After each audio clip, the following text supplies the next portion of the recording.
Então, pessoal, aula de microcontroladores 1. Então, hoje é a nossa aula número 5. Então, hoje a gente vai trabalhar num detalhamento, das funções dos pinos do nosso microcontrolador PIC 16F877A.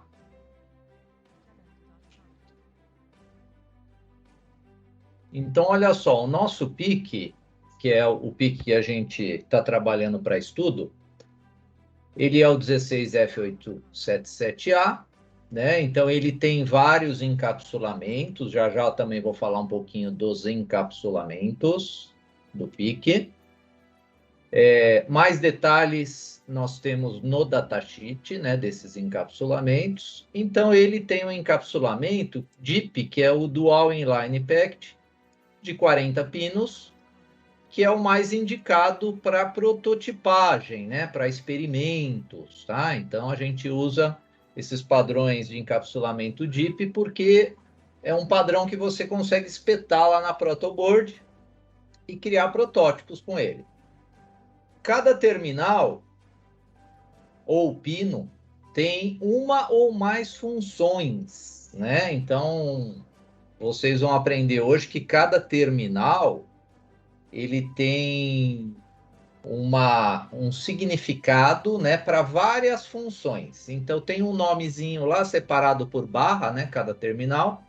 E hoje vocês vão começar a entender, né, algumas dessas funções aí.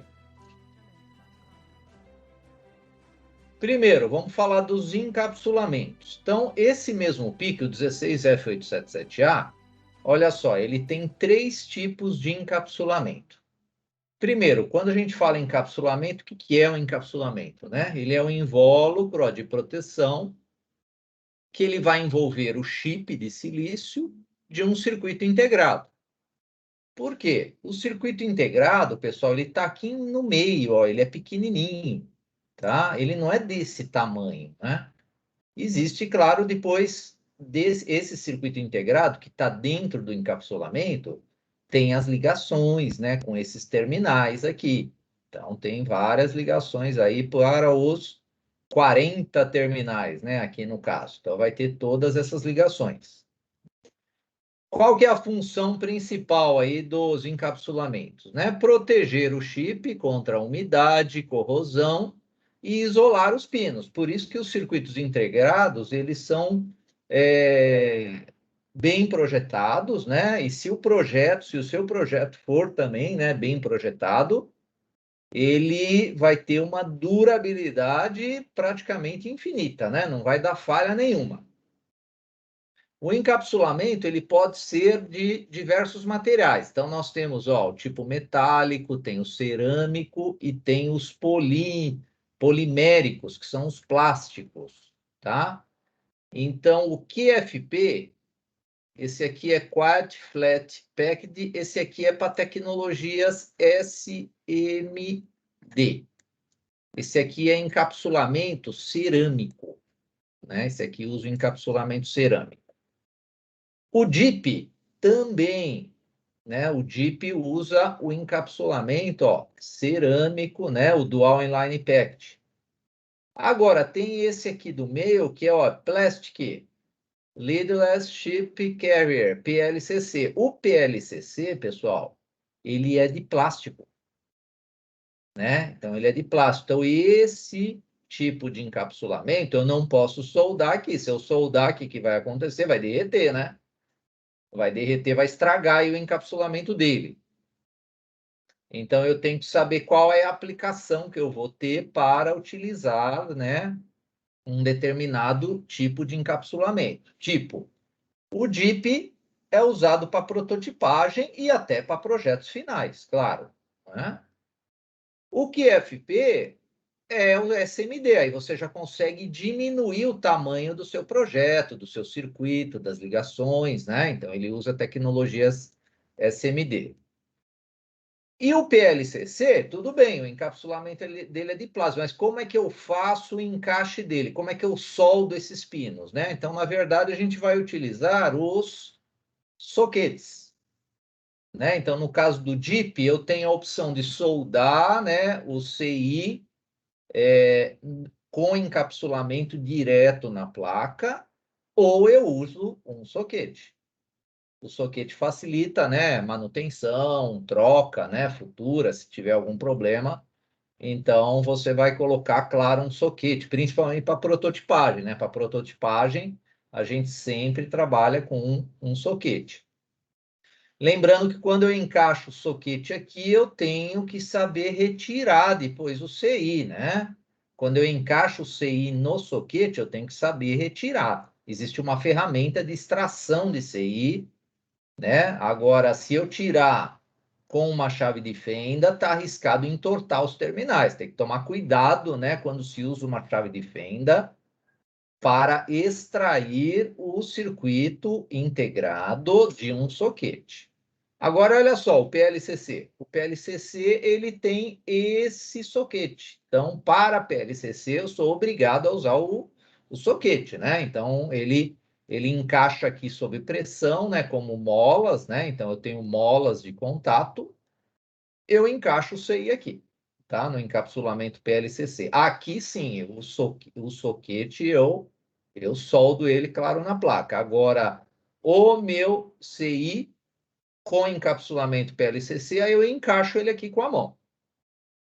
E esse aqui, o QFP, já eu vou soldar ele direto na placa, né, com tecnologia SMD, né? Então, mas todos terão aí as mesmas funcionalidades dos pinos aí que nós vamos estudar. Então, para manter o número de terminais menor e, ao mesmo tempo, permitir que esse nosso PIC comporte um número maior possível de periféricos, nós temos a multiplexação, ou seja, os pinos são multiplexados. O que significa isso aí? Alguns terminais possuem mais de uma função. Então, alguns terminais possuem mais do que uma função apenas. Então, dos 40 pinos ali, não significa que eu vou ter 40 funções. Não, eu tenho muito mais, porque cada pino lá, ele é multiplexado e ele vai executar mais do que uma função definida para aquele determinado pino. A seleção da função depende lá da nossa programação. Então, nós que programamos o pino para uma determinada função. Esse circuitinho aqui, ó, é um circuito de chave digital, é o nosso MUX. Eu teria aqui no E1 um circuito, vamos supor que eu tirei o circuito 1 aqui, estou chamando de C1. No E1 aqui eu teria o circuito 2, né? No E2 eu teria um circuito 3, tudo isso aqui dentro do microcontrolador, né? Essa parte aqui é interna ao microcontrolador. Nessa entrada 3 eu teria um outro circuito, um circuito 4. E aqui, essa saída aqui é o pino do microcontrolador, um pino apenas. Então, isso significa que esse pino aqui, ele tem 4 funções. Agora, como que eu escolho o circuito 1, circuito 2, circuito 3 ou circuito 4? Através dessa chave digital. Isso aqui é uma chave digital, esse MUX. A combinação AB aqui vai selecionar qual lógica E que eu vou utilizar para o meu circuito. Então, se eu colocar 00 é a primeira, se eu colocar 01 é a segunda, se eu colocar 10 é a terceira, se eu colocar 1 é a quarta. Então, é dessa maneira. Então, aqui eu tenho um MUX, né, de 4 entradas e uma saída. E eu seleciono, né, as entradas em função da combinação de A e B aqui. Na verdade, essas entradas são as entradas dessa chave digital e tudo isso aqui estaria lá dentro do microcontrolador, né? Só aqui que eu teria a parte externa, que seria o pino dele, né? Aqui eu teria o pino físico, né, do microcontrolador.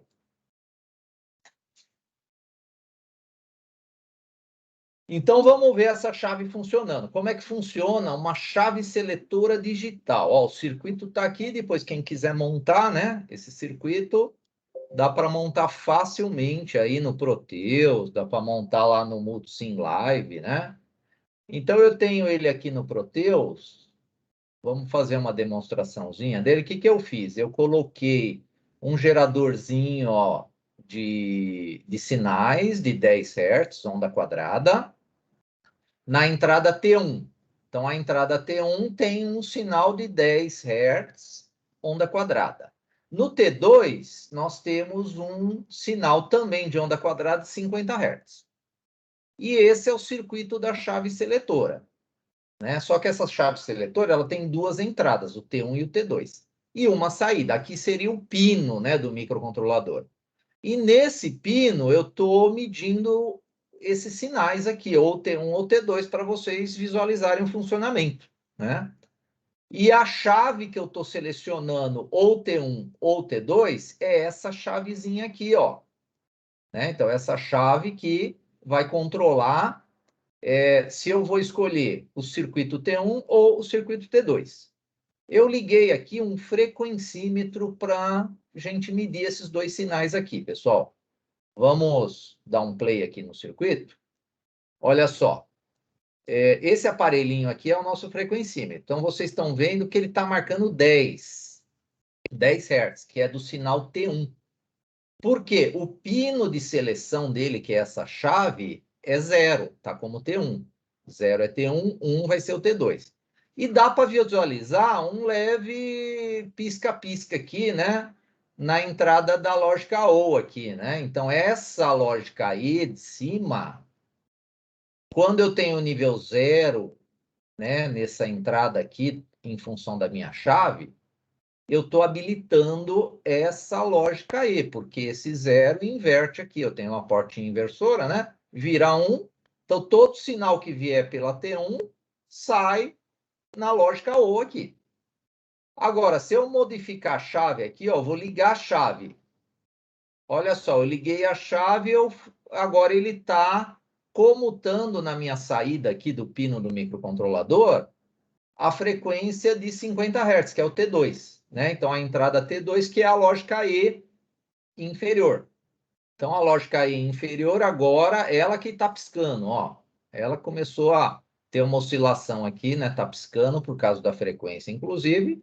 E, claro, o nosso frequencímetro está marcando, né? Que agora eu tenho na saída 50. Se eu abrir a minha chave, agora a frequência é 10. Então, eu estou escolhendo, né, qual sinal. Aqui, claro, eu estou demonstrando sinais de frequência para vocês só entenderem o funcionamento da chave. Né? Agora, claro, eu vou ter outras funções que não são geradoras de frequências lá dentro do microcontrolador. Né? Eu vou ter um circuito que vai fazer conversão AD, um circuito que vai ler sinal analógico, outro que vai ler digital. Então, tem várias funções aí, os nossos pinos aí.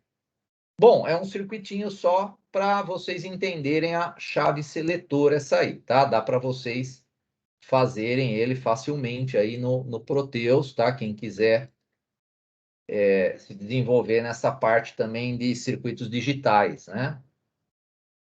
Então, olha só, falando das pinagens, né, do nosso PIC, então ele é dividido, dos 40 pinos, né, eu tenho divisões, né, por ports.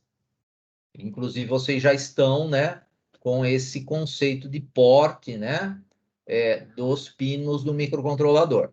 Então, o porte A, ele tem 6 bits. O porte B tem 8. Né? Eu separei aqui por cores, né? O A é o verdinho aqui, né? Então, o A é o verde, que ó, eu tenho RA0 barra AN0, que ó, aqui já é o exemplo de que esse pino 2, ele tem duas funções. Né? Então, o pino 2 tem duas funções. O pino 3 também, ó, ele é RA1 e AN1. AN é porque ele é um pino analógico também, né? Ele lê sinal analógico. RA1 porque ele também lê sinal digital. Ó, o pino 1. O pino 1 tem também duas funções. Ele é um master clear, ele reseta o microcontrolador e ele programa o microcontrolador com uma tensão de VPP, que chama, né? Então, ele tem aqui, eu aplico, né, a tensão de programação nele aqui. Olha o pino 4. O pino 4 tem uma, duas, três, quatro funções do pino 4. Então, esse aqui ele tem 4 funções, esse pino 4. Se a gente somar esses 4 primeiros pinos aqui, ó, pino 1, 2, 3 e 4, nós não temos só 4 funções. Nós temos 1, 2, 3, 4, 5, 6, 7, 8, 9 e 10. Olha só, 4 pinos aqui no comecinho, né? Eu já tenho 10 funções para esses 4 pinos. Claro que eu vou programar qual é a que eu quero. Então, tudo que é verdinho aqui é o porte A, né? O porte B é esse cinza aqui, né? Ó, o porte B ele tem 8 pinos. O porte C é o amarelinho aqui, ó, é 4 de um lado, 4 do outro lado.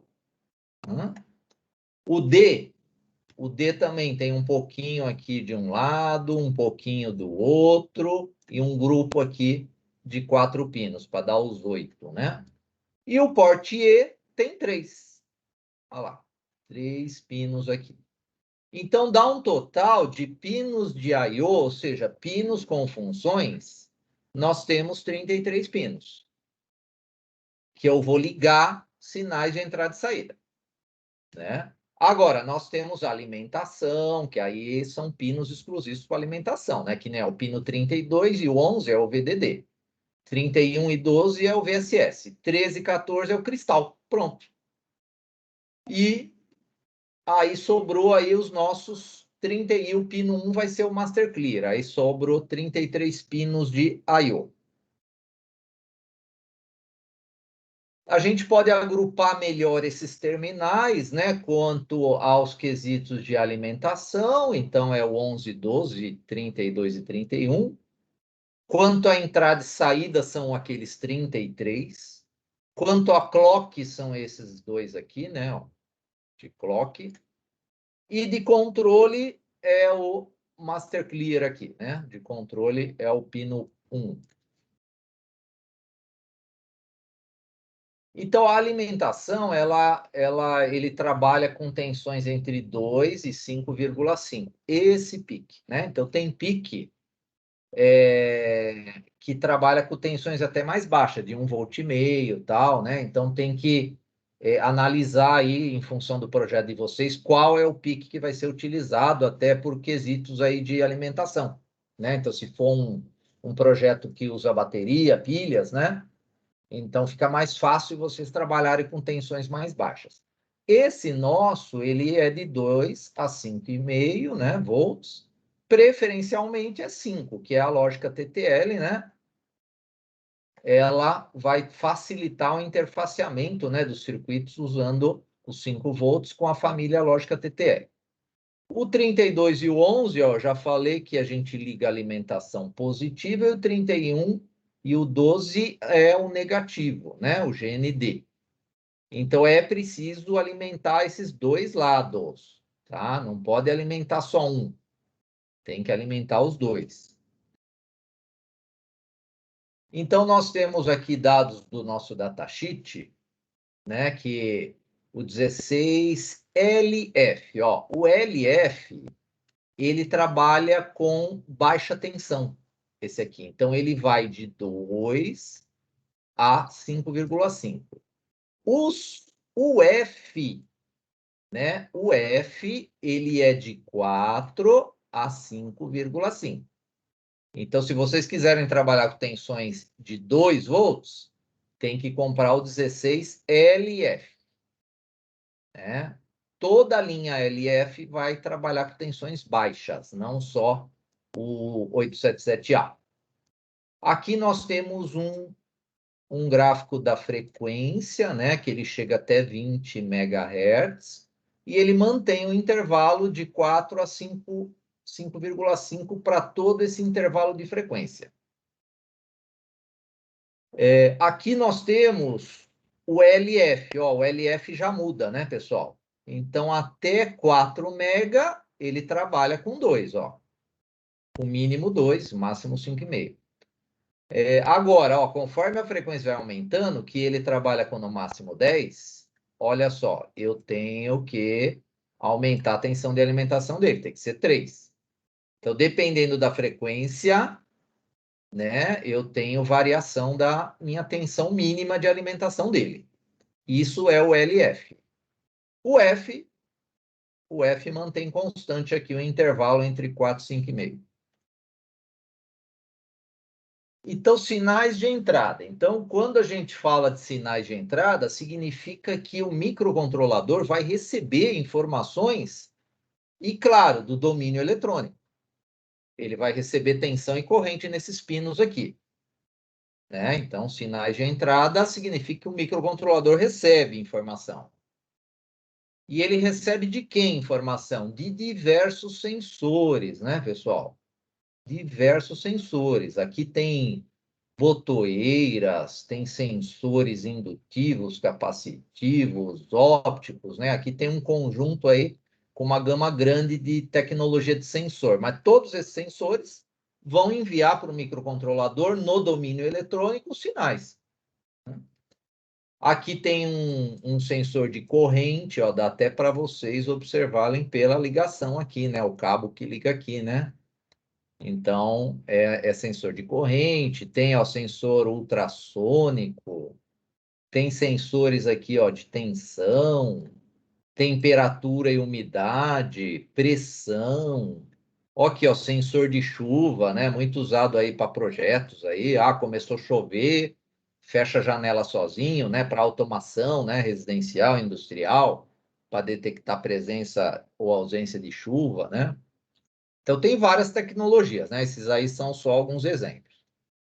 Sinais de saída são sinais que o microcontrolador vai gerar nos pinos dele. Né? Então, é o microcontrolador que agora vai gerar uma informação que também é do domínio eletrônico, ou seja, tensões e correntes, né? E ele vai acionar, né, algum controlador. Né? E o que a gente pode ter aí que ele pode acionar, né, o microcontrolador? Ah, motores, né? Aqui é um servomotor, transistores em geral, né? Aqui é um TRIAC, né? Mas pode ser qualquer tecnologia de dispositivos semicondutores, né? LEDs, relés, né? Solenoides, né? Aqui é para sinalização audível, o buzzer lá, quem não conhecia o buzzer, né? Ele emite som. Diversos motores, aqui é um motor de corrente contínua, aqui é um motor de passo. Claro que a gente precisa também, pessoal, seguir aquela regrinha daquela aula lá que eu passei para você de circuitos, né? Então, aquela aula de circuitos, eu falei para vocês que eu não posso ligar diretamente, tipo, um relé nos pinos do microcontrolador, porque o relé ele consome uma corrente maior do que o pino do microcontrolador pode fornecer. Então, eu tenho que, através de transistores, criar circuitos que têm a função de amplificar, né, a minha corrente, amplificar a tensão, são os drivers, né? São os drivers de tensões e correntes. E aí eu tenho esse diagraminha que eu já comentei com vocês, né, na aula, há umas aulas atrás, né? Então eu tenho o registrador aqui tris, né? E o registrador tris eu configuro ele lá via software, né? Se for 0, significa que o pino configurado ele vai trabalhar como saída. Se ele vai trabalhar como saída, olha só nesse exemplo, eu tenho aqui um acionamento de um LED e um acionamento de um transistor que aciona a bobina de um relé. Eu posso também configurar o tris como 1, né? Se eu configuro o tris como 1, significa que eu estou configurando esse pino como entrada. Aí nós temos como exemplo aqui uma chave com resistor aqui de pull-up, né? Ligada nesse pino e um encoderzinho, né? Que é um sensor que vai gerar pulsos aqui para o nosso pino conseguir visualizar, né? Esses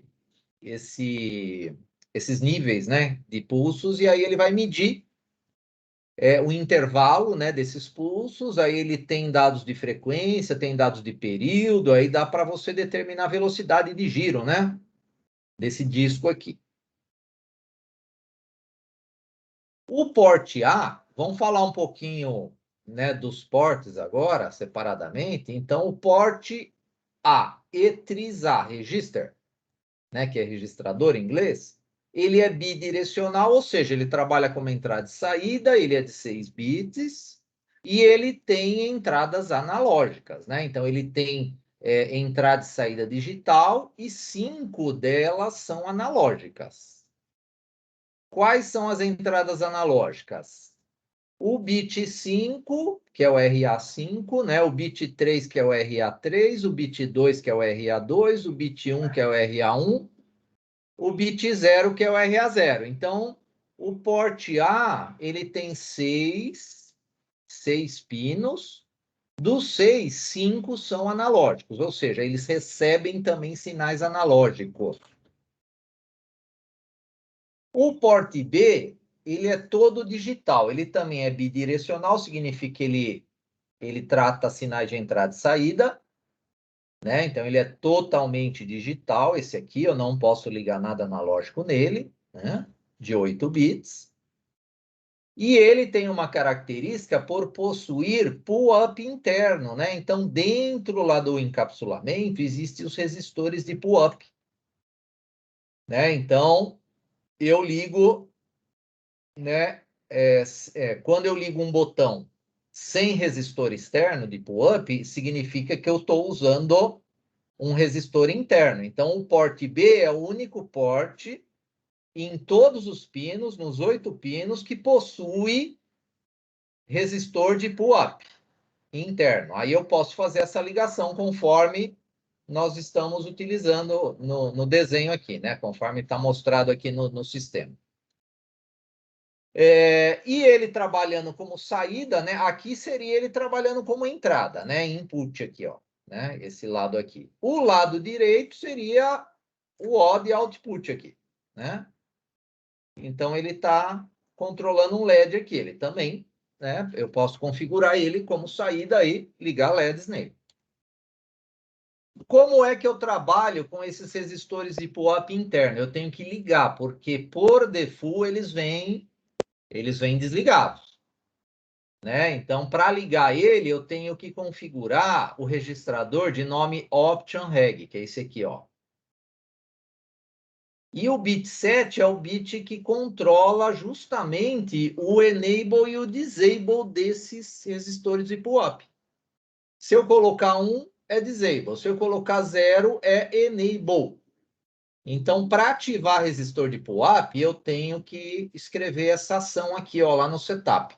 Option underline reg.b7, que é o bit 7, igual a 0. Ó, porque 0, pelo nosso datasheet, né? Essas informações estão no datasheet. 0 habilita os pull-ups internos do port B, né? Então, esse registrador, a gente ainda vai usar ele em outras aulas, né? Então, na aula de hoje, como a gente está falando só do porte B, dos pull-up deles, então a gente só vai trabalhar com o bit 7 aqui, né? Vocês estão conhecendo aí o bit 7. E se tiver resistor de pull-up externo e vocês habilitarem o interno?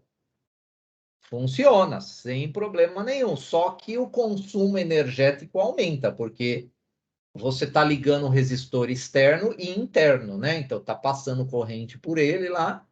Então, o consumo energético dele vai aumentar. Se for um sistema que usa bateria, provavelmente ele não vai, né, ter um uptime tão bom quanto se tivesse desligado os resistores, né? Se tivesse usando ou só o interno ou só o externo, né? Se usar os dois, funciona, funciona. Mas aí o consumo energético dele aumenta.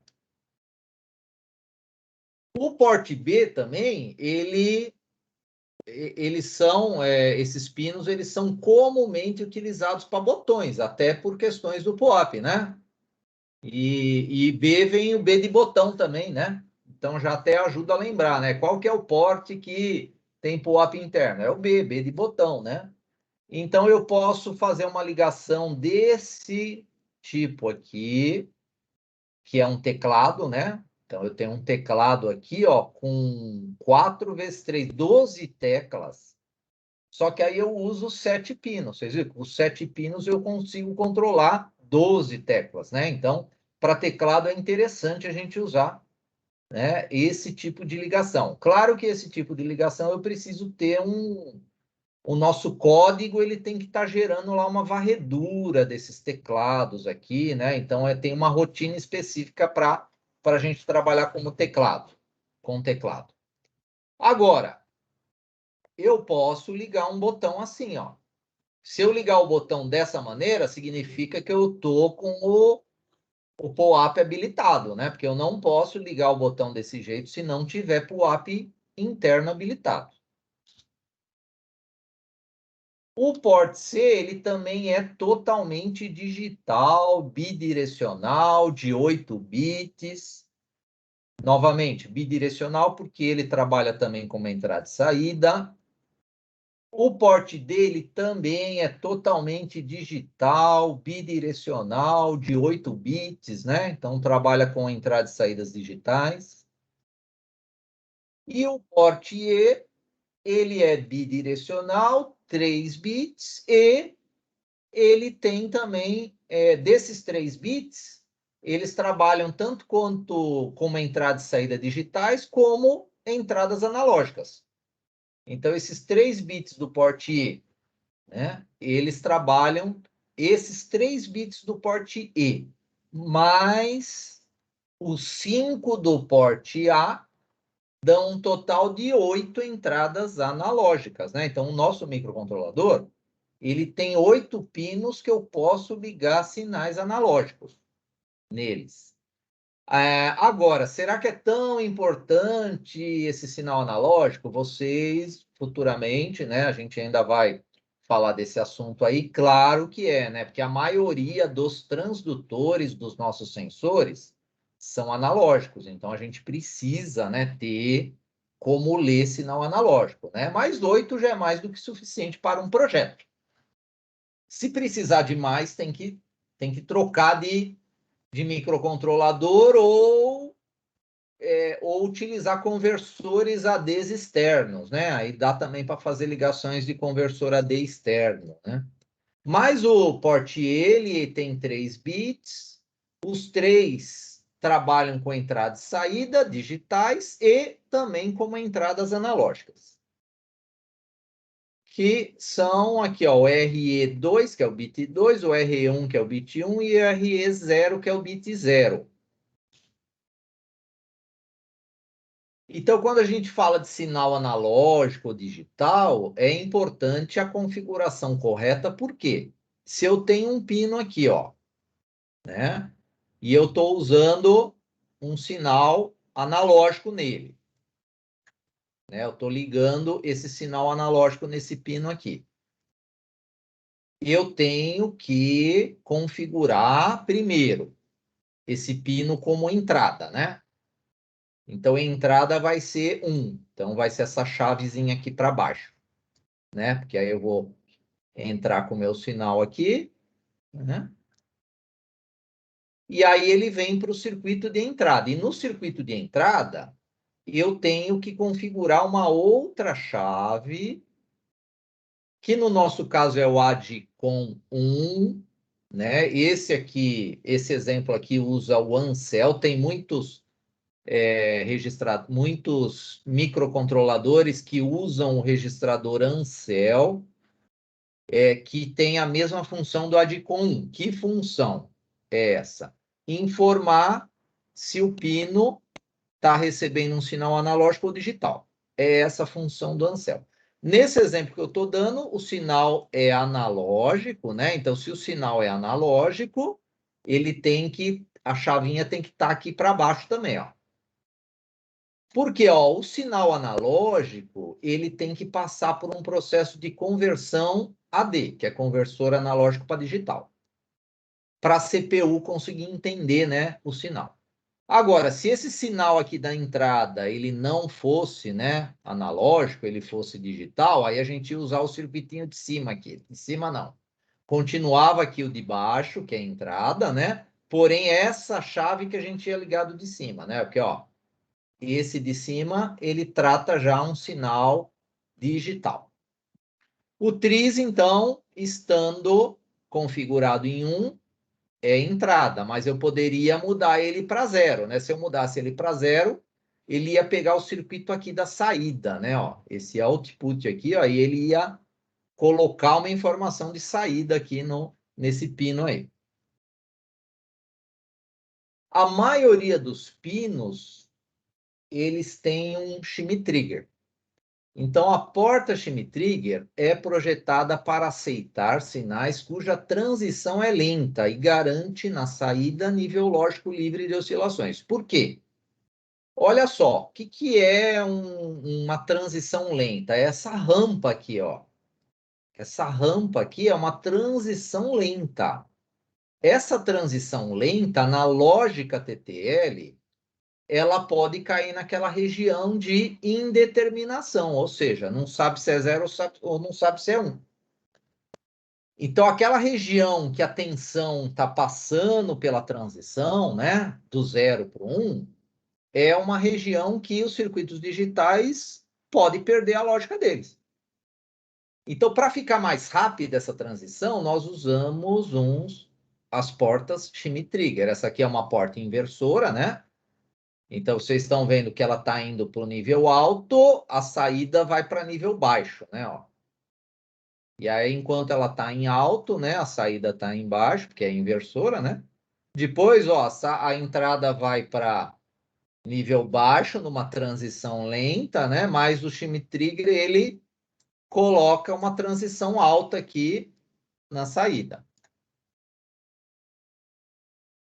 Então, o circuito shimmy trigger, que é um disparador de Schmitt, né? Por quê? Ele executa, claro, um disparo, né? Então, aquela transição lenta, ele vai ter o limite de disparo dele para ele gerar aquele pico de saída, né? Ou nível alto ou nível baixo. Por isso que ele também é conhecido como disparador de Schmitt. Então, ele é um dispositivo que apresenta como característica de transferência, né, ó, relações entre tensões de entrada, VI, que está aqui, né, o nosso VI é essa ondinha aqui mais curvinha aqui, né, ó, e de saída, VO, né, que é essa quadradinha aqui, né, essa quadradinha. Então, ele tem o ciclo de esterese dele, é o ciclo de esterese que vai gerar o disparo dele, né, no ponto que ele vai identificar, né? Então, eu tenho os níveis de tensões que ele vai gerar o disparo. No caso aqui, né, eu tenho um ponto de disparo dele e aqui também um ponto de disparo dele.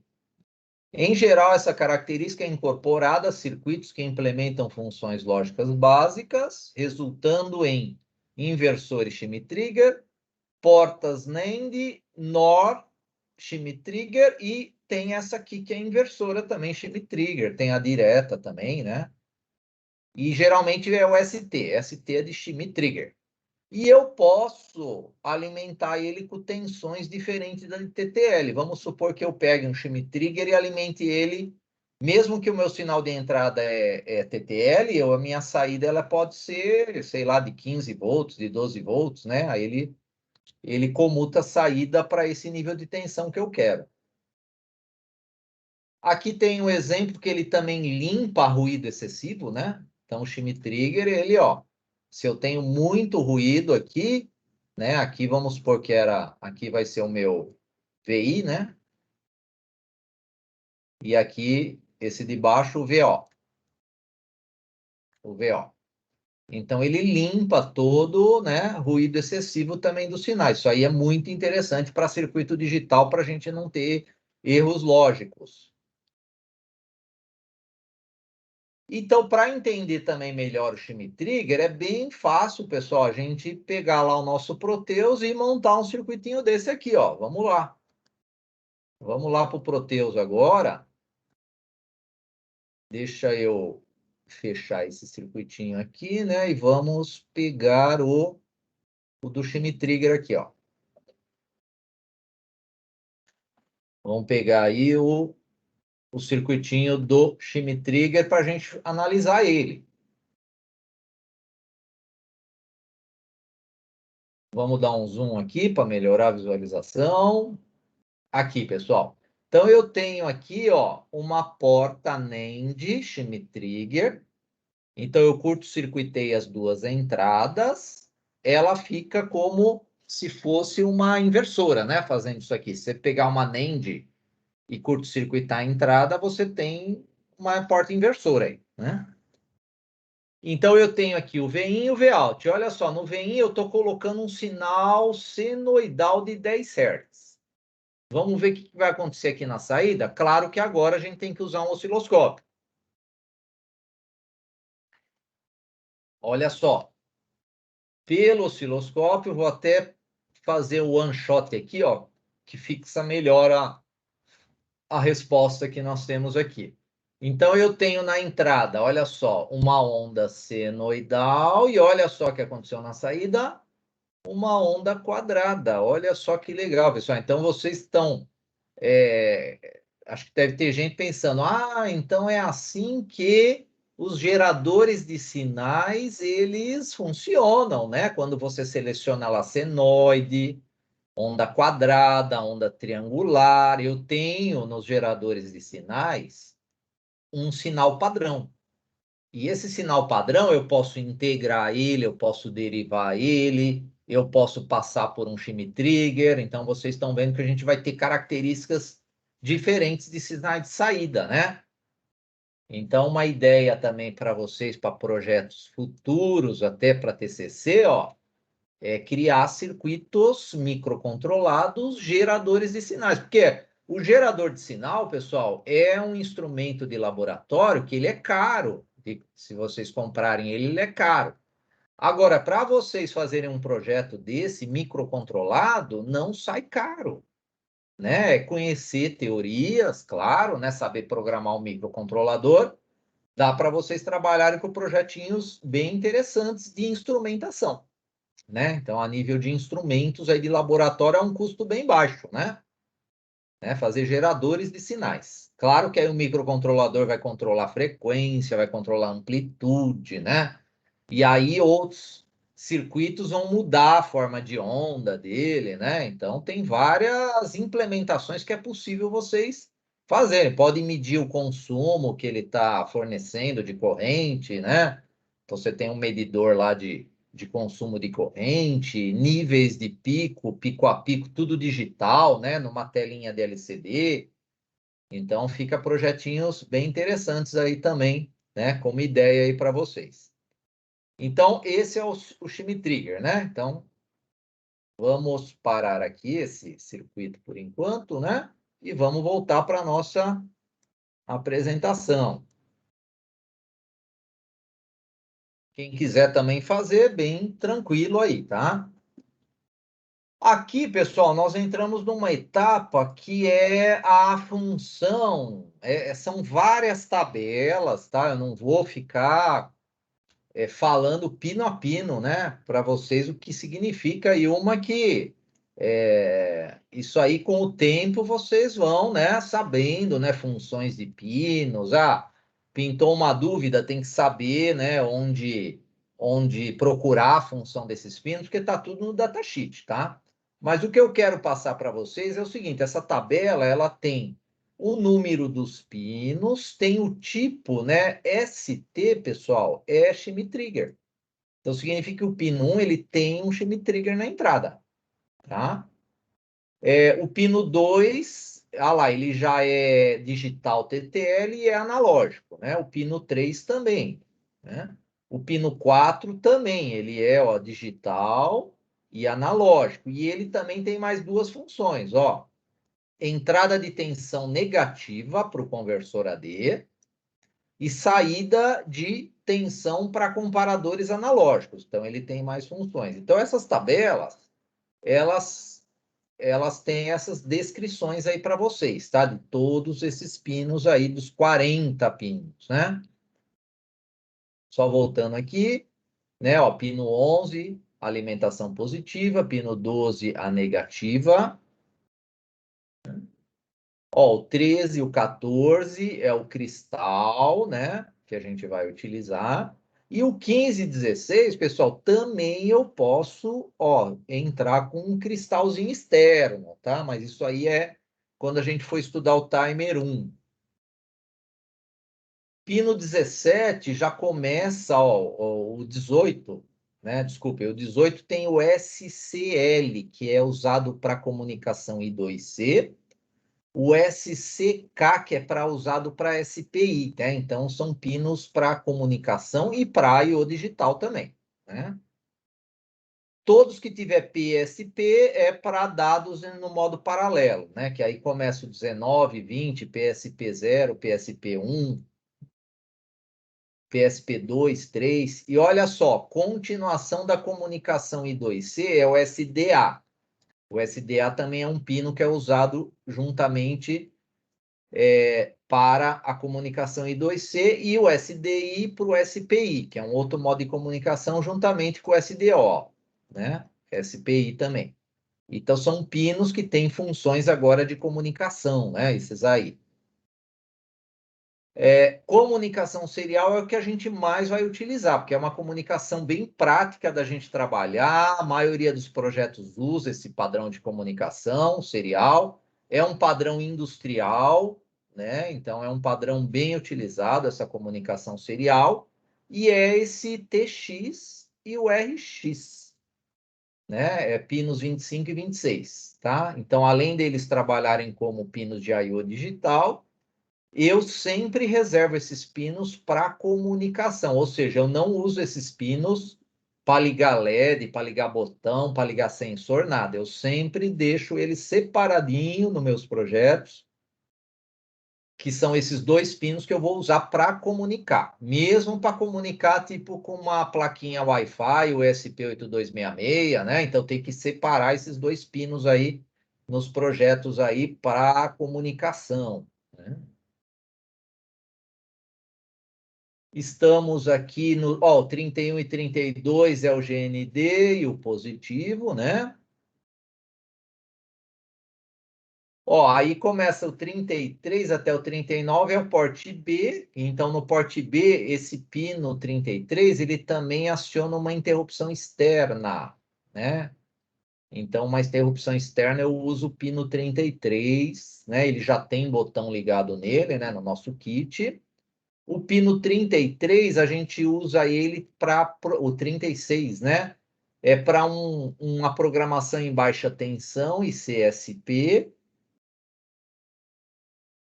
E os outros dois pinos que a gente usa para programação também dele em circuit é o 39 e 40. O 39 e 40 também são os pinos que a gente utiliza para programação, né? Que é a programação que se chama in-circuit, né? Que é o ICSP, In-Circuit Serial Program, né?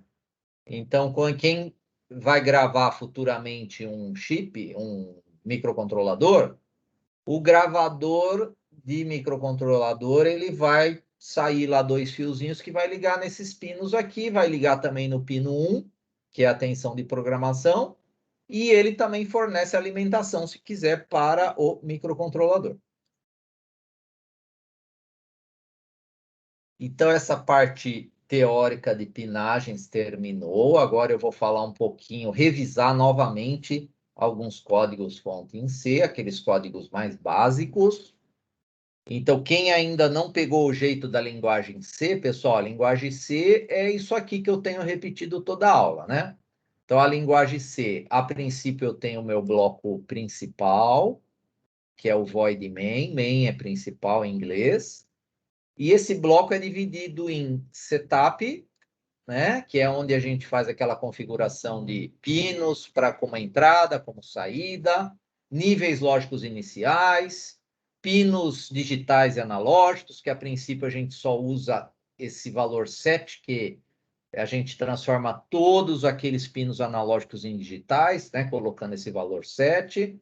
Então, ele sempre vai ter essa etapa do setup, o nosso código. Depois ele entra no laço infinito, que é o fluxograma, né? Quando eu peço um fluxograma para vocês, o que vocês desenham lá no fluxograma? Um processo, uma sequência lógica, e essa sequência lógica no código-fonte é o loop infinito, ou laço infinito também. Nesse exemplo, nós estamos testando botões, né? Níveis lógicos de botões. Se for verdade, ele gera algumas ações aqui, ó, de carregar com 240 o porte D, né? Aqui com 0 o porte D, né? Se o nível lógico aqui que for testado for verdade. Aqui tem um liga, um delay, um desliga, um delay, né? Então ele fica ligando e desligando. Se tiver um LED ligado, né, no pino RD0, ele vai ficar ligando e desligando também, né? Então isso aqui seria o laço infinito.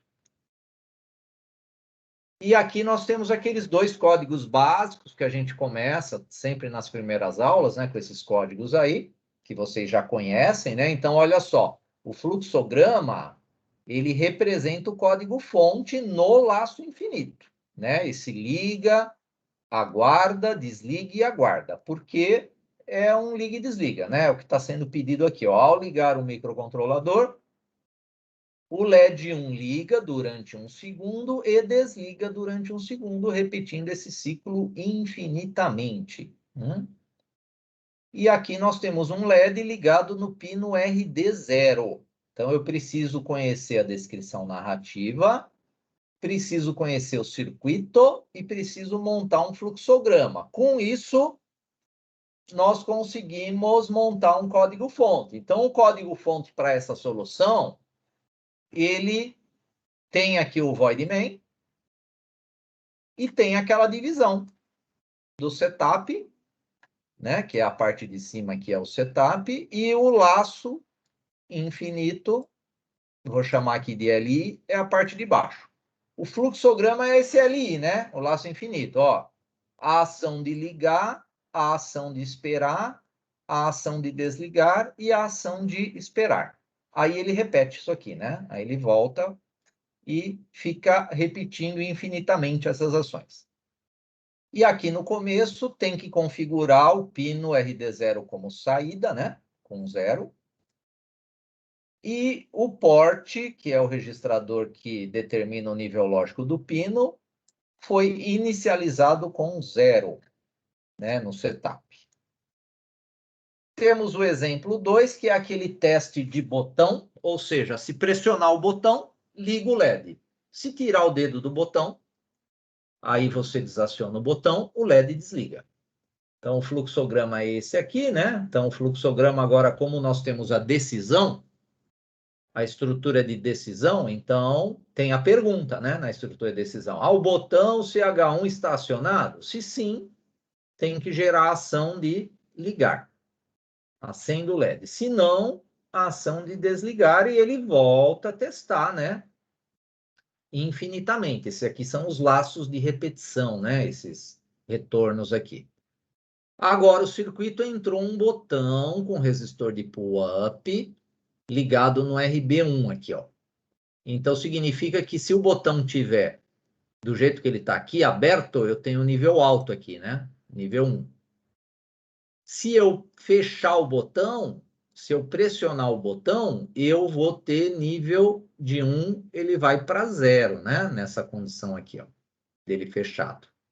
Por isso que eu testo com 0 quando eu uso resistor de pull-up. Lá no nosso código a gente vai testar o nível lógico do RB1 com um nível 0. Então, nesse código, nós temos também aqui, ó, o setup, né? Tá aqui, né? Essa parte aqui de cima. E a parte de baixo é o laço infinito, nosso LI. Laço infinito. No setup, a ação de configurar os pinos analógicos para digitais. Então, é configurar o ADCOM com o valor 7, só que agora esse 7 está no sistema hexa, que é o mesmo valor no decimal. É também o mesmo valor no octal, né? 7 em decimal é igual a 7 em hexa, igual a 7 em octal. Agora não é em binário, nem tem o 7, né? Em binário. O TRIS-DRD0 está configurado como saída por causa do LED e foi dado um valor inicial nele de 0. O TRIS-BRB1 está configurado como entrada porque eu vou ligar um botão nele e o nível lógico alto nesse mesmo pino porque eu estou usando o pull-up. No laço infinito, para testar, para fazer teste condicional, eu uso a estrutura if, que vocês já aprenderam. A estrutura if ela está avaliando uma condição de teste, que aqui está sendo usado igual, igual. Igual, igual é comparar. O que ele está comparando aqui? O nível lógico do pino RB0, ele está comparando com 0. Se isso aqui for verdade, ele executa essa ação aqui, que é colocar nível alto no pino RD0. Com isso, ele acende o LED, se for verdade. Se essa comparação de níveis lógicos for falsa, ele vai para o else. Né? Ele vai para o else e executa a ação de colocar nível baixo no RD0, apagando o LED. Aqui eu não estou usando as chaves, porque eu tenho apenas uma ação para a condição verdadeira e uma ação para a condição falsa. Não é necessário usar chaves aqui. Projetos. Então, olha só, pessoal, hoje tem um projeto bem legal, né, para começar a incentivar vocês, tá? Na área de games, inclusive. Então, hoje vocês vão fazer um game. É isso mesmo que vocês entenderam, é um jogo. Então, vocês vão usar o kitzinho de vocês lá, de microcontrolador, feito no Proteus, para montar um gamezinho. Então, vou começar com um game básico, né? E quando vocês estiverem mais avançados aí nas lógicas, aí eu vou propor uns gamezinhos melhores aí para vocês. Então, sempre que a gente trabalha com games, né? Então, a gente precisa trabalhar com geração de números aleatórios, né? Então, a maioria dos games trabalha com números aleatórios. Números aleatórios também são muito utilizados para a geração de senha, né? Para na área de segurança, né? De comunicação de dados, né?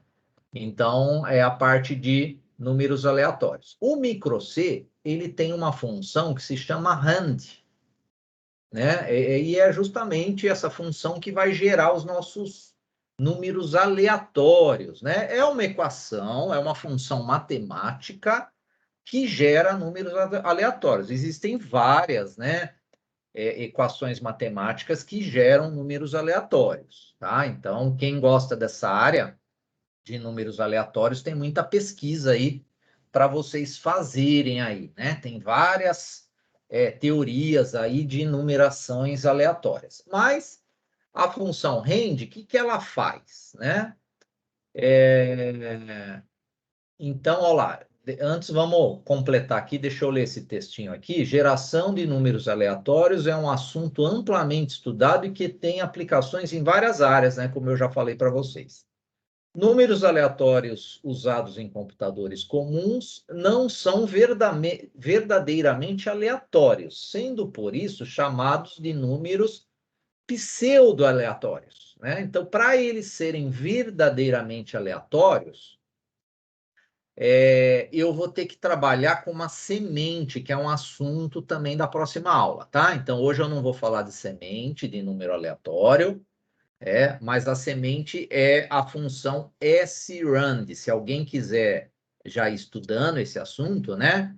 Esse S é de seed. Seed em inglês é semente, né? Então, se eu tiver uma semente aleatória, eu consigo, né, ter realmente números aleatórios, né? Agora, se eu usar a função rand, que ela é pseudo-aleatória, ela me gera, né, números aleatórios entre 0 e 32.767. Só que é uma sequência pseudo-aleatória, significa que eu estou rodando uma equação matemática, que ela tem um parâmetro lá, que para cada resultado ela muda, e que vai chegar um momento que ela vai repetir isso aí. Então, aquelas máquinas de jogos eletrônicos, né, aquelas que o fabricante ele programa, né? Ele programa ela para o usuário perder, ele cria uma sequência lá pseudo-aleatória que ele sabe o momento que ele vai ganhar, né? Então ele pode fazer isso, né? Através de equações matemáticas. E a função rend, ela é pseudo-aleatória, só que ela demora muito, né? Então, você tem que usar muito ela para ela começar a repetir a sequência, né? Então, dá para a gente iniciar um joguinho aí legal com ela, né? Uma que você não vai conseguir decorar essa sequência aí que ela tá gerando aí para nós, tá? Como que a gente usa essa função? É escrever rend com os parentes, né, e atribuir a uma variável. Porque eu quero capturar o valor que ela vai gerar, aleatório, né, e salvar esse resultado. Aí eu vou ver o que eu vou fazer com esse resultado, né? Ou seja, a função rend, ela gera um número pseudo-aleatório entre 0 e 32.767. Já já a gente vai fazer um teste aí, né? Então, se eu pegar esse nosso hardware aqui, que tem 8 botões e 8 LEDs, né? Então, a gente já vai começar a usar esse hardwarezinho aqui para começar a montar esse nosso gamezinho aí com a função rend, né? Vamos entender a função rend primeiro, tá? Vamos começar a entender a função rend. Então, deixa eu sair daqui. Vamos abrir aqui o nosso Proteus com o projeto aqui da aula de hoje, só para vocês começarem a entender a função rend, tá, pessoal? Então, olha só, eu tenho aqui 8 botões e 8 LEDs. Vamos pegar aqui o micro C, eu já deixei o void main aqui pronto, ó. Eu vou compilar para ver se está tudo ok, ó, porque tendo o void main aqui, ele tem que compilar sem erro, tá? Então, a primeira etapa do nosso código é o setup, né? Então, essa primeira parte aqui é o setup, né? Vamos fazer o setup aqui do nosso código. Esse setup é baseado no hardware, né? Então, eu tenho 8 botões ligados no port B, né? Com resistor de pull-up, e 8 LEDs ligados no modo catodo comum no port D. Então, esse aí tá fácil fazer o setup dele, né? Então, como é que eu faço o setup? Vou deixar em maiúsculo, mas o nome dos registradores vocês sabem que tanto faz, maiúsculo ou minúsculo. Então, vai ser o tris B igual a 0B, vou fazer em binário, para ficar mais fácil de vocês entenderem. 1, 1, 1, 1, 1, 1, 1, 1. Então, por quê? 1 é entrada, né? Então, bit a bit eu configurei o tris B como entrada. Eu poderia fazer o seguinte, né? Tris B igual a 255. Teria o mesmo resultado do que está usando o sistema decimal aqui, né? O port B, eu vou configurar ele com 255, já que vocês entenderam, né? Que vai ter o mesmo significado que o 0B, né? Ou eu poderia também fazer assim, ó. Port B igual a 0xFF. Por que 0xFF também é 255, né?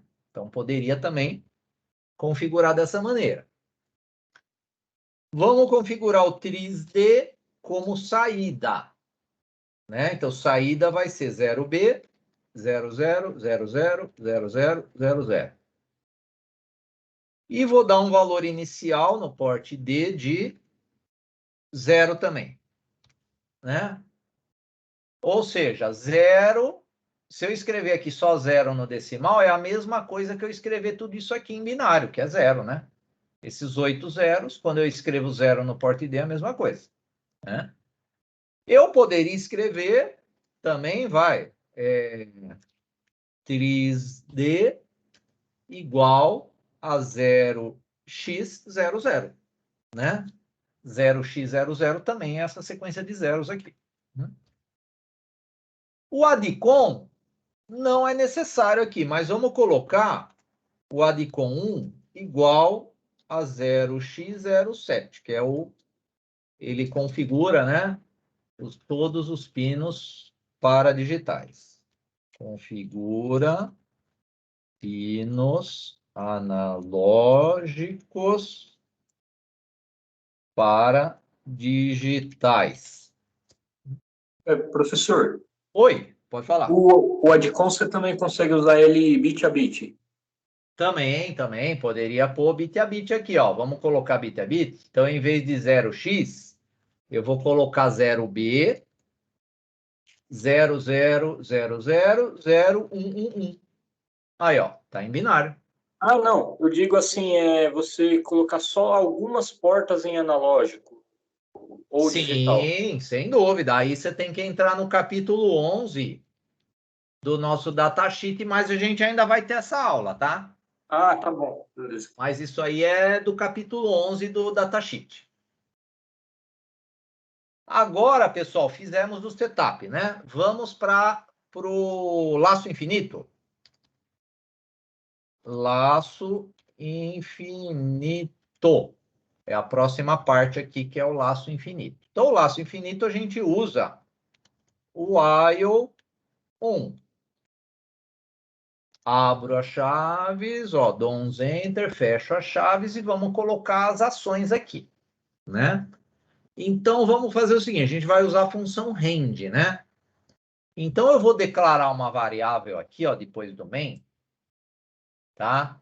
Eu vou declarar uma variável. Como vocês viram que a função rend, ela retorna um número nessa grandeza daqui, ó, de 32.767, tá? A função rend. A função rend, pessoal, tem que entrar aqui, ó, no Library Manager e selecionar essa biblioteca aqui, ó, que é c_stlib. Ó, porque a função rend está aqui. Inclusive está aqui, né, tá aqui, ó, no nosso slide aqui, ó. Então tem que estar selecionado essa biblioteca aqui. Aqui, ó, se vocês derem 2 cliques no rend, ele abre o help já direto no rend, ó. Olha o rend aqui em cima. Então ele dá o protótipo, ele dá a descrição e dá um exemplo. Então, ele gera um número pseudo-randômico, né, entre 0 e 32.767. Isso tudo está documentado no... Não precisa abrir o meu material, né, o material de aula. Estando com o microC aberto, vocês têm essas informações, tá? Aqui está o srend, ó. Quem quiser já se desenvolver no srend, né, que é o seed, a semente, né? Então, tem aqui a explicação aqui do srend aqui, mas não é assunto de hoje, não. Então, vamos fazer o seguinte, eu vou declarar uma variável do tipo int. A variável do tipo int trabalha com 16 bits. 16 bits, vocês têm que grandeza com 16 bits. Olha só, vamos pegar a calculadora científica e vocês vão fazer 2 elevado a 16. 65.536. Então, eu tenho um valor máximo de 32.727. Então, a tipo int dá. Só que quando eu escrevo int, ela é do tipo signed, né? Por padrão. O que significa signed? Metade desse intervalo de 65.000 é positivo e a outra metade é negativa, né? Então, fica 32.000 e uns quebrados aí para positivo e os outros 32.000 para negativo. Então, eu vou usar o modificador unsigned para trabalhar só com números, né? Números sem sinalização. E eu vou chamar de num. Num de número. Né? Vai ser o nosso num de número aleatório. Aí eu vou fazer o seguinte, eu vou no while1, eu vou escrever, eu vou chamar a variável e vou atribuir nela o rend, a função rend. Ah lá. Num, eu peguei o rend e atribuo no num. Então, a função rend vai fazer aquele sorteio, que esse sorteio vai ir até 32.000, né? 727, e vai salvar aqui no num. Vamos compilar. Ó, tudo ok, sem erro. E aí, salvou no NUM. O que eu vou fazer com isso aí? Eu preciso carregar um porte, que é o porte dos LEDs. Então, eu vou pegar aqui o porte D Professor, e vou fazer aqui, ó, igual a NUM. Oi, pode falar. é, no, tem que no cabeçalho declarar o STUDI lá ponto H, que é a header, né? Não, no micro C não precisa. Ah, no Microsoft não precisa. É que não é que eu lembro de um outro compilador que na hora que a gente colocava, ele já modificava meio que a estrutura do código. Não, no micro C não precisa. No MPLAB, sim. Ah, tá. Beleza, obrigado, professor. Nada. E deixa eu te Ah, falar, naquela buzina lá do código Morse, eu tive que colocar a saída do PIC num relé, porque eu colocava na buzina, ela dava tilt lá. tá legal. Beleza? Beleza, sem problema. Ok, falou. Valeu. Então, pessoal, voltando aqui, olha só, a função rend, o que ela vai fazer, né? Então, nessa linha aqui, eu vou ter um sorteio, deixa eu deixar maiúsculo aqui, sorteio de valores entre 0 e 32.727, né? Sorteio de valores entre 0 e 32.727.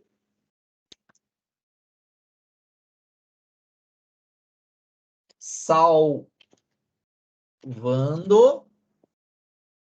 em num. Aí ele salva na variável num. E essa linha aqui, o que ela vai fazer?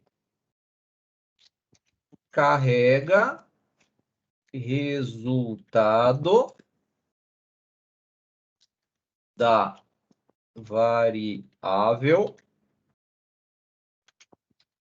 num no porte D, que no porte D nós temos LEDs lá, né? Então vai aparecer lá o resultado nos LEDs. Agora, lembrando que eu estou num laço infinito aqui, ó, o negócio vai ser muito rápido para a gente ver, né? Então, se eu deixar esse laço aqui correndo do jeito que está aqui esse código, ele vai a cada, sei lá, 1 microsegundo, ele vai ficar trocando isso aí. Vai ser algo muito rápido que a gente não vai ver. Então, eu tenho que dar uma parada no código aqui, né? Então, vamos fazer o seguinte, vamos dar um delay aqui para a gente conseguir enxergar, né? Vamos dar um delay a cada 2.000, né? Então, a cada 2 segundos, né? A gente vai conseguir visualizar o porte D, valores, né? No porte D, tá? Então, aqui aguarda 2 segundos. Vamos compilar. Aí, ó, compilamos, né? Então, vocês estão entendendo que, ó, a função rend vai fazer o sorteio de números entre 0 e 32.727, vai salvar na variável num. E aí eu estou pegando a variável num e carregando o porte D com ela e dando um tempo para a gente visualizar. Então, deixa eu ver onde que eu estou. Eu estou na pasta demo rend aqui para pegar o arquivo correto, né?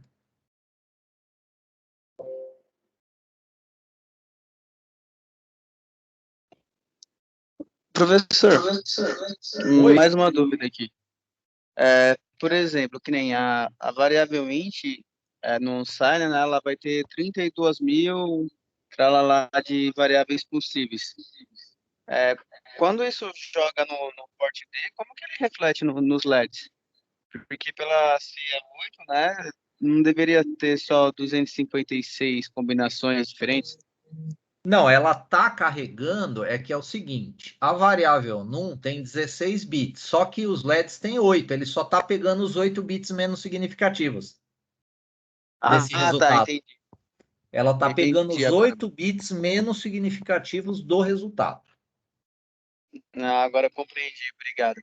Isso, então, ó, não sei se vocês entenderam o que o colega perguntou, a variável num está sendo carregada aqui nesses 8 LEDs. Só que esses 8 LEDs, a variável num, ela tem 16 bits, pessoal.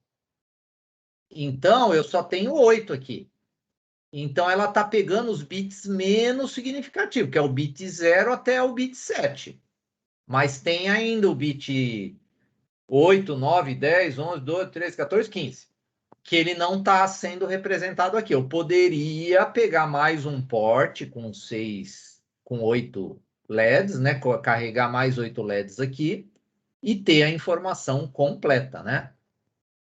Então, pessoal, vocês estão vendo, ó, os LEDs a cada 2 segundos estão dando sequências aleatórias aí. Essas sequências representam grandezas binárias.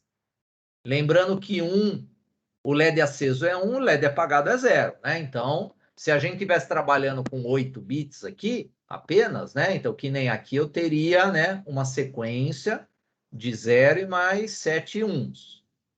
Aqui eu teria 0011, 0001 e assim por diante. Então, a função rend que está fazendo esse sorteio aí para nós. Tá? Então,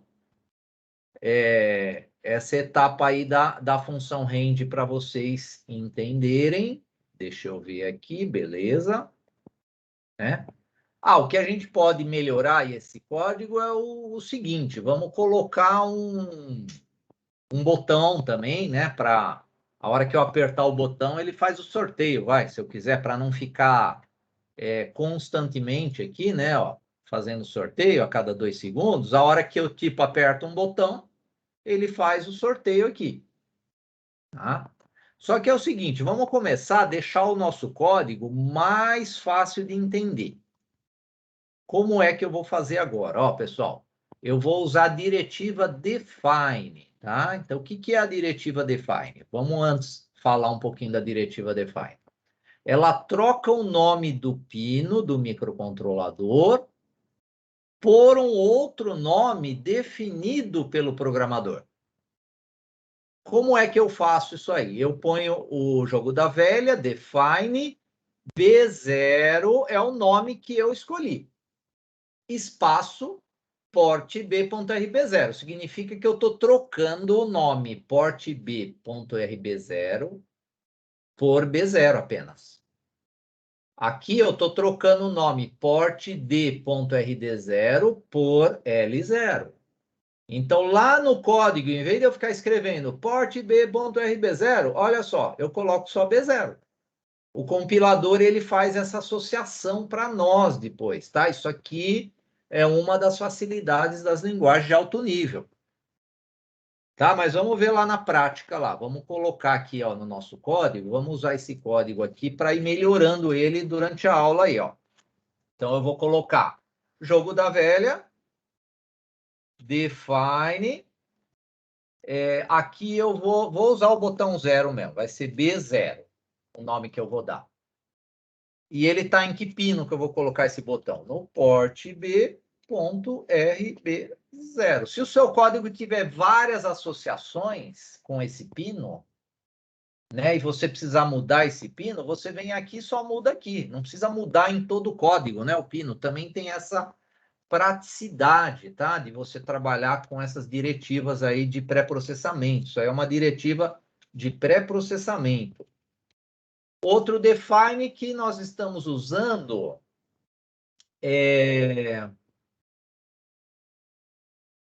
aqui seria só para o LED 0, né? Vamos deixar só o define agora para o botão. Senão eu precisaria fazer um define para todo o port, mas dá para a gente fazer do port também. Espera aí. Define. Aí eu vou escrever assim, ó. LEDs port D. Olha lá. Então, onde eu escrever LEDs vai ser port D. Vou até deixar LEDs em maiúsculo aqui, ó. LEDs. Tá? Para não ficar trocando muito maiúsculo por minúsculo. Tá? Aí, ó. Compilei, tá tudo ok. Agora vamos fazer aquela lógica lá, tá? Então, se eu aperto o botão, ele vai carregar o meu resultado lá. Então, eu vou fazer o seguinte. Eu tenho que fazer um teste condicional, que é o if, né, pessoal? If, Aí eu faço assim, ó. B0 igual a 0. Abro a chave e vou fechar a chave aqui, né? Para esse if aqui, né? Aí, no lugar aqui do port D, eu posso também trocar por LEDs. LEDs, né? Então, agora eu melhorei o meu código. Se eu apertar o botão, ele faz o sorteio. Tá? Esse delay agora, ele não é necessário. Ele é necessário apenas para aquele efeito do debounce, que eu vou ainda comentar na aula de laboratório, né, com vocês. Vocês vão, inclusive, medir esse efeito do bounce, que é um efeito que toda chave mecânica, a hora que o contato fecha e abre, ele gera um ruído. E esse ruído, o microcontrolador, ele entende como vários acionamentos dessa chave simultaneamente.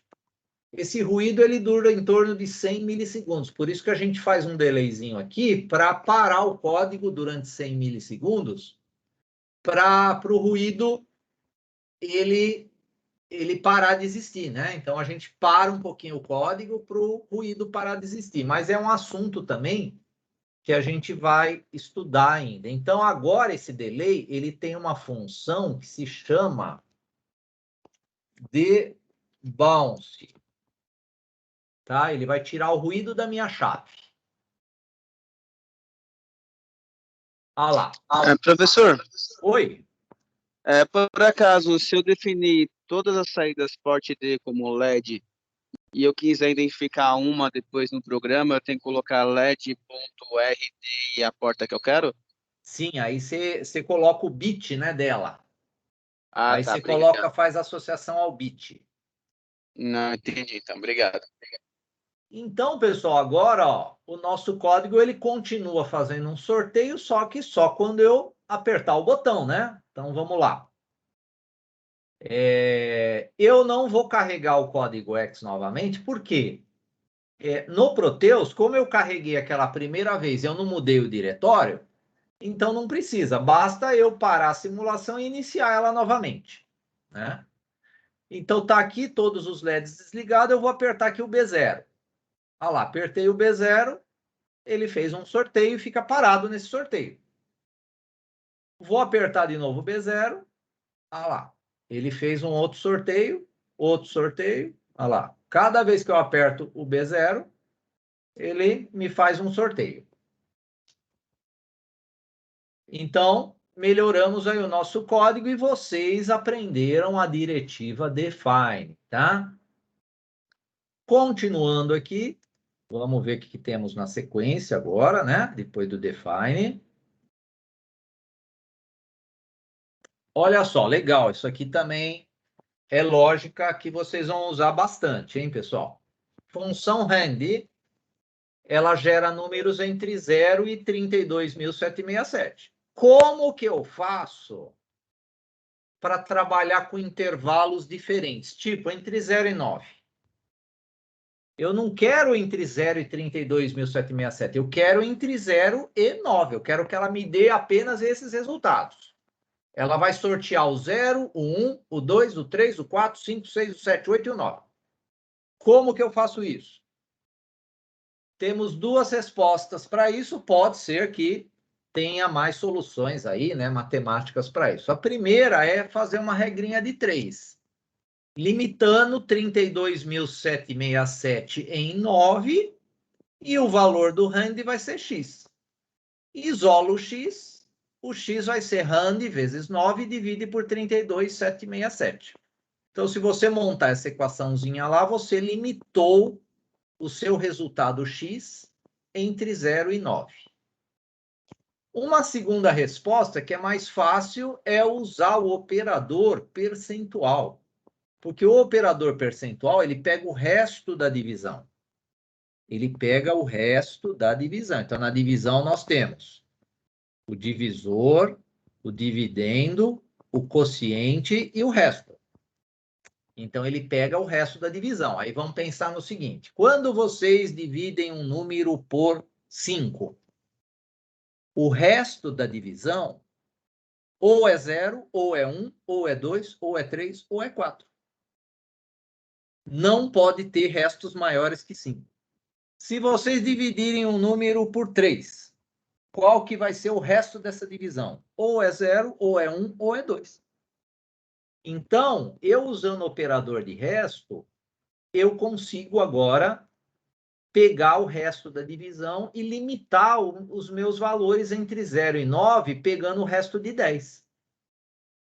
Porque quando eu estou fazendo uma divisão por 10, o resto dessa divisão é 0, 1, 2, 3, 4, 5, 6, 7, 8 ou 9, no máximo. Não vai existir resto 10, nem 11, nem 12. Né? Então, o operador, esse operador, ele ajuda muito, né, os nossos resultados. Vamos fazer esse teste já, ó. Então, vamos fazer o teste melhorando agora aqui o nosso resultado. Ó, então, eu vou pegar agora o RAND aqui, ó, e só vou colocar o operador percentual 10. Só vou colocar o percentual 10 aqui, ele vai já carregar a variável num. Agora, a variável num nem precisa ser do tipo int mais, ela pode ser até char, né, para otimizar o código, né, futuramente. Mas vamos deixar int aí por enquanto, né? Então, olha só, colocando o percentual 10, né? Eu faço agora um sorteio de valores entre 0 e 9. Já vou alterar aqui o comentário também, ó. Então, agora o sorteio de valores está, né, entre 0 e 9. E vai salvar no num também. E aí eu carrego no LEDs. Carrego lá no LEDs, que LEDs é porte D. Vamos ver se vai funcionar mesmo isso. Então, ó, compilou. Com sucesso, voltamos aqui para o Proteus, vou parar a simulação anterior e vou iniciar a nova. Agora é o seguinte, o que é de 0 a 9? É em binário, né? Então, ele vai chegar no máximo em que valor? Então, vocês lembrarem lá a tabelinha de decimal para binário, né? Quem não lembra, pega a calculadora aqui, ó, do Windows, modo programador. E no modo programador, ó, tá selecionado aqui o decimal. Se eu colocar 9 aqui, olha só, ele tem que chegar no máximo a 1001. Então, eu vou ter que ter 4 bits aqui, né? O L0, L1, L2, L3. O L4, L5, L6, L7 não vai mais acender. Então, ele vai chegar no máximo a 1001, né? O que é o 8? 8 é 1000. O que é o 7? É o valor 11, né? Vou apagar aqui, ó. O 7 é 11. E assim por diante. Então, vamos apertar aqui o B0. Olha só, o B0, ele ligou 11. O que é 11? 2 elevado a 0 mais 2 elevado a 1. 3. Esse número é o 3. Vou apertar de novo. Olha, agora é 1. Olha, agora ele sorteou 2 ao quadrado. 4. Esse é o 4. Olha, agora é o 2, né? 2 a primeira. Agora é o 0. Agora é 1. Ah lá, agora é 4 mais 2, é 6. Opa, agora ele sorteou 7. Então, eu limitei, né, pessoal, agora. Eu limitei a grandeza que eu quero trabalhar agora, os limites, né, que eu quero. Então, eu estou agora trabalhando com limites. Mesmo que eu tenha grandezas, né? É aquela história, pessoal. Futuramente vocês vão fazer projetos que vocês vão querer ler tensões de 110 volts, mas o microcontrolador é 5. Então, vocês vão ter que adequar a escala, né? Isso aí se chama rangeabilidade, né, dos sensores. Você vai ter que adequar escalas. De que maneira? Fazendo operações matemáticas, né? Então, usando regra de 3, esses operadores, no caso aqui dos nossos códigos, também funcionam bem, quando dependendo do que você quer, né? De resultado. Né? Aqui é um exemplo, então a gente poderia usar o vezes 10, pegar o RAND vezes 10 e dividir por 32,767. A gente ia ter o mesmo resultado do que o RAND percentual 10. Aqui é aquela nossa sequência, né, binária, né? Já está até aqui na tabelinha que eu fiz lá na calculadora, né? Ó, o 9 é 1001, que é o limite que ele vai, né? 1000 é 8, né? E é aquela tabelinha da verdade, né? Que vocês sempre utilizam lá em aulas de digitais. Agora chegou o nosso game, pessoal. Então vamos fazer um game que funciona assim, ó. Projetando um game com a função rend. O nome desse game é segled2, porque é um segled de 2 bits apenas. Vamos entender como funciona o de 2 bits, que depois vocês vão melhorar. A proposta de projeto para hoje é melhorar esse game aqui, tá? Como é que funciona esse game aqui? Objetivo do jogo, seguir o LED ligado. Ou seja, os LEDs L0 e L1 ligarão aleatoriamente, um de cada vez, por meio da função randômica rend. Você deverá acompanhar o LED ligado pressionando o respectivo botão, ou seja, se o LED 0 ligar, você deverá pressionar o botão B0. Se o LED 1 ligar, você deverá pressionar o botão B1. Então, daquele circuito lá, vocês vão trabalhar só com 2 botões e 2 LEDs. Então, vamos lá. Vamos fazer esse gamezinho aí, rapidamente. Eu vou até usar um circuitinho aqui, que eu tenho do Proteus, com 2 botões e 2 LEDs, para não poluir tanto, né?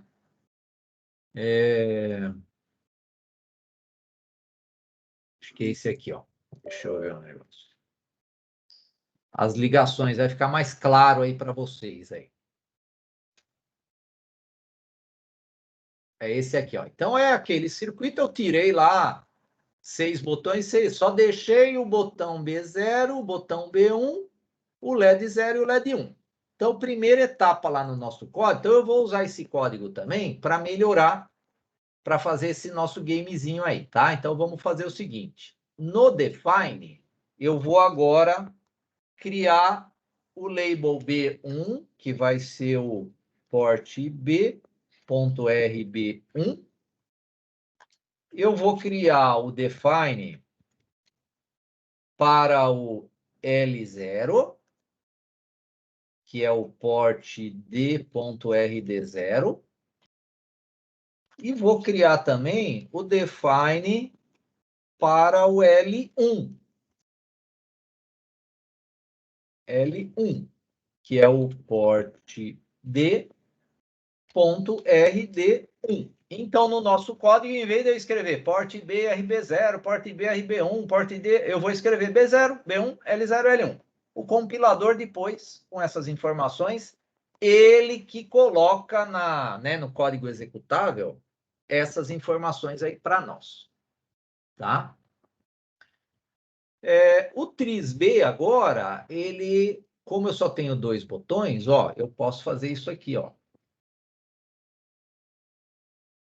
Aí, ó, configuro só os 2 últimos bits, né? Como saída. Aí eu poderia pôr TRIS-B igual a, em decimal, 3, ó. Se eu escrevesse TRIS-B igual a 3, é a mesma coisa que escrever isso aqui, né?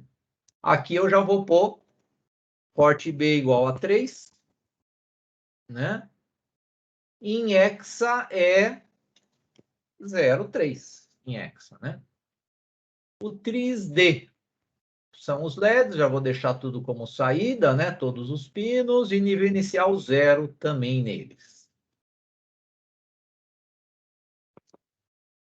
A nossa variável, então, vou continuar com essa variável, não porque vai ter que ser sorteio, né? Então, qual LED que vai acender vai ter que ser por sorteio, tá? Então, agora a gente faz o seguinte, ó. Deixa eu tirar esse if daqui. Eu quero agora um sorteio, pessoal. Deixa eu ajeitar melhor aqui. Eu quero agora um sorteio, como é só o 0 e 1, para ele ligar aleatoriamente, ou um LED ou um outro LED, então eu tenho que usar a limitação do RAND para 2 números apenas, né? Ele vai sortear ou 0 ou 1. Então eu uso esse operador percentual 2. Aqui, ó. Né? Eu vou usar esse operador percentual 2. Então ele sorteia de valores entre 0 e 1. E aí salva no num. Aí eu faço o seguinte, eu vou ligar um LED. Aí eu vou escolher, vamos começar pelo LED 1, igual a num. Então ele vai fazer um sorteio e vai colocar ou 1 ou 0 no L1. E o L0? O L0 tem que... Eu não posso ligar os 2 LEDs ao mesmo tempo, né? Porque eu vou seguir o LED, né? Então o objetivo do jogo é sempre ter um LED aceso. Então, o L0, ele sempre tem que ser o inverso do L1. Ou seja, se o L0 estiver ligado, o L1 está desligado. Se o L1 estiver ligado, o L0 está ligado. Então, eu uso o operador NOT aqui, né? É o operador NOT, né? Esse tio aí, né? Operação booleana NOT em L1, ou seja, se o L0 for 1, o L1 é 0. Se o L0 for 0, o L1 é 1. E assim por diante. Ele sempre vai inverter para não acender 2 LEDs ao mesmo tempo. E aí, pessoal, como é que a gente vai começar a montar a lógica dele de seguir o LED? Então, vamos supor que ele vai ligar o LED 0. E ele tem que ficar travado lá no LED 0. Aí eu uso o while. O while ele vai manter. Se eu colocar o while 1, vocês sabem que ele fica nesse laço aqui, não sai mais, né? Se eu criar um outro while 1 aqui, ó. Agora, esse 1 aqui, ele pode ser uma variável. Pode ser a variável L0. Pode ser um nível de tensão do L0 aqui. Então, eu estou testando agora o L0. Se ele tiver aceso, o L0, eu tenho que apertar o botão P0. Aí eu faço assim, ó. Se o LED L0 começar ligado em nível alto, esse while é verdadeiro. Por quê? Eu vou aqui também, já vamos deixar meio que montado aqui, até acho que facilita melhor o entendimento. Eu vou fazer um para L1 aqui, ó. Então, aqui é o end do while 1, para não esquecer de fechar as chaves aqui, tá? Essa outra chave aqui, ó, é o end do main. Não pode esquecer de fechar essas chaves aqui para não dar erro de compilação.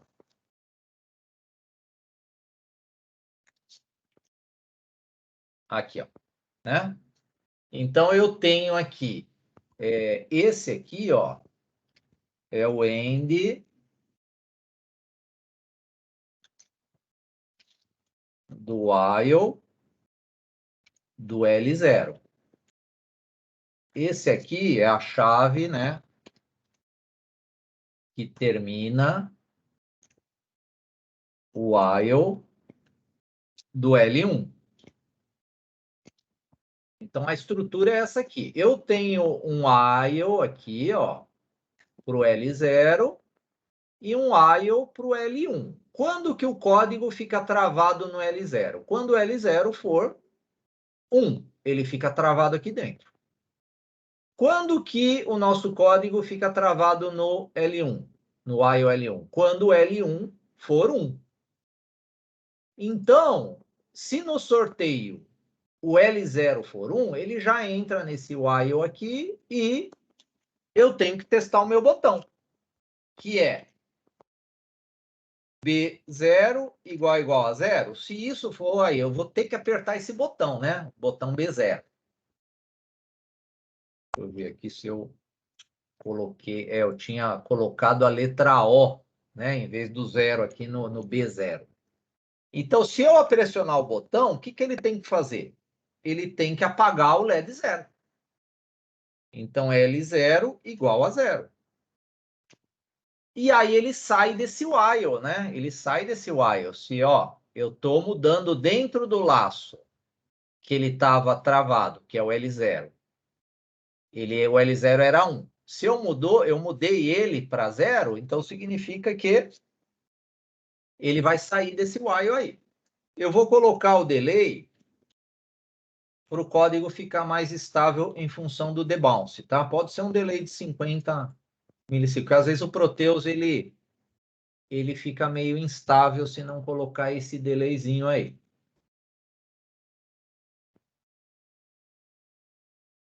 Então, aqui é o debounce. Né? Então, essa ação, ele vai... Se o sorteio for L01, ou seja, se ele ligar o LED 0, eu vou ter que pressionar o botão 0. E quando eu pressionar o botão 0, ele apaga o LED, ou seja, o nível lógico do L0 vai para 0, e ele sai desse laço aqui e ele vai para um novo sorteio. Né? Aí ele vai ir para um novo sorteio. Vamos fazer agora para o while 1, para o while L1, é a mesma estrutura. Só que no while L1, eu testo o botão B1. Eu testo o botão B1. Se ele ficar travado nesse while do L1, eu vou ter que pressionar o B1 e o que ele vai ter que fazer? Apagar o LED L1. E vamos dar o delayzinho aqui também.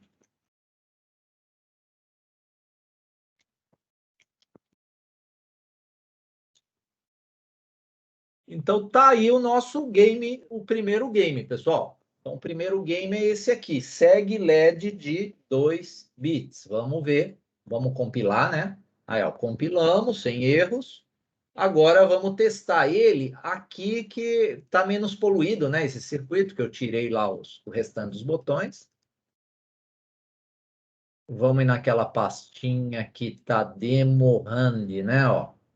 Como que eu sei que é esse código mesmo que eu vou usar? Vê pelo horário, ó, eu compilei agora, né? 19/3, 20:47, ó, é 20:48, então é esse mesmo código. Ok, vamos. Olha lá. Estamos executando, ó, ele acendeu o L0. Se eu apertar o B1, ó, não acontece nada. Por que não acontece nada? Porque ele está travado nesse laço do L0. E eu estou pressionando o B1, não acontece nada, nenhuma ação, porque ele está travado nesse laço aqui, ó. Então, voltando lá, eu vou apertar o B0. Olha lá, apertei o B0 e ele pulou para o B1, que teve um novo sorteio. Ó, apertei o B1, ele pulou para o B0. Ó, agora ele repetiu o B0. Então, eu tenho que ir seguindo ele. Claro que a chance de 50% aqui, né? Então, eu tenho que ir seguindo o LED, ó. Para onde ele vai, eu tenho que seguir ele no respectivo botão. Olha lá. Então, vamos lá, e é sorteio, né, que ele está fazendo. Aí, ó. Manteve aqui esse L0. Então, esse é o primeiro gamezinho que se chama Segue LED de 2 bits, né? Ou Segue LED 2. O código está aqui, tá, pessoal? Tá, o código está aqui, que eu fiz aí. Talvez está com uns detalhezinhos melhores aqui nos comentários para vocês. E o desafio para vocês de hoje, pessoal, é fazer um game melhor que esse aí, né? Que vai ser um SegLed de 4 bits, que é o SegLed 8. Por quê? Com 4 bits, né? Vocês vão ter... para 8 combinações, vocês precisam 4 bits, tá? Porque vocês vão trabalhar com 8 LEDs e 8 botões. Então, para uma combinação de 8 LEDs, vocês precisam de, no mínimo, 4 bits, tá? Por quê? Com 4 bits, vocês conseguem, né, trabalhar aí com os 8 LEDs.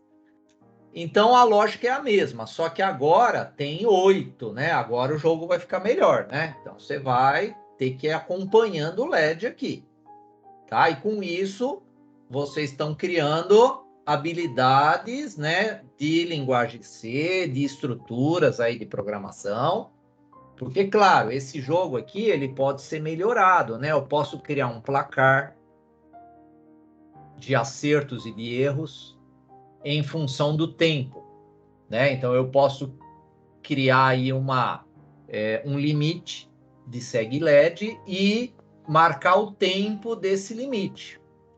E o seu recorde vai ser conseguir cada vez mais rápido, né? Chegar nesse limite de seguir o LED aí. Então, você cria, sei lá, 20 ações de SegLed. E tem um placarzinho lá que vai dando tempo corrido lá que você tá. Então, quanto mais rápido você seguir os LEDs, né? Mais habilidade você tiver aí no controle aí dos botões aí, menor vai ser o seu tempo. Aí você... né? Mas isso aí não é agora. E futuramente a gente pode melhorar esse gamezinho aqui também, tá? Então a proposta para vocês trabalharem em grupo agora é nesse gamezinho.